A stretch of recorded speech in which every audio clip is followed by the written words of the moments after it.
Misa ka na ang kaso sa mga patient under investigation kung PUI sa 2019 nCoV-ARD sa Northern Mindanao. Sayron ta ang dugang detalye ni pinagi sa live report ni Cyril Chavez. Cyril.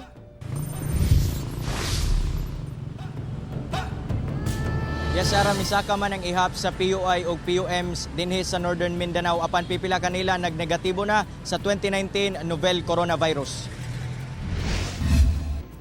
Miabot na sa 11 ang mga person under investigation kung PUIs sa Northern Mindanao base kini sa pinakaulahing datos nga gipagawa sa Department of Health Central Office. Apan sa maong ihap, gibutyag karon sa DOH-10 nga 8 niini ang nagnegatibo sa 2019 novel coronavirus base sa lab results gikan sa Research Institute for Tropical Medicine kun RITM. Gani ang uban kanila naka-home quarantine na lang, samtang ang uban gitugutan na nga mubalik silang normal nga aktibidad.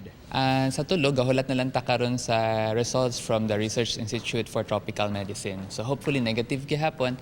After that, they can already be discharged. Samtang nagpagawas sab og advisory karon ng DOH ngadto sa publiko nga mas maayong likayan una ang mga konsyerto o mga lugar nga adunay daghang tao aron malikayan ang risgo sa maong sakit. Pero kato mga activities na optional na pwede likayan, as much as possible likayan because sa ato ang mode of transmission, although dili man siya airborne, droplet siya, which means na close distance 1 to 2 meters maka-transmit ang person sa virus. No? Ang maong advisory sa DOH ang giuyunan sa mga kagay-anon. Maayo na siya, mulikay ta sa kagrupo kay pumunta ka hibaluog na ay mga tao infected na. So infected pero galakaw-lakaw pa siya kay kaya pa niya. Depende ra sa kuan, depende ra sa mga tao.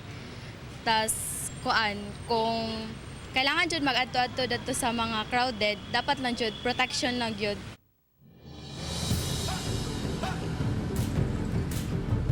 Sara, padayon ang pag-aghat karon sa DOH-10 ngadto sa publiko nga dili angay magpanik sanglit dili airborne ang pagkaylap sa maong sakit. Ilahas ang dugang pahimangno ngadto sa mga nagagamit sa social media nga dili magpataka og share sa mga maling impormasyon labi pa kung dili kini verified tungod makahatag kini kabalakas sa katawhan. Sara.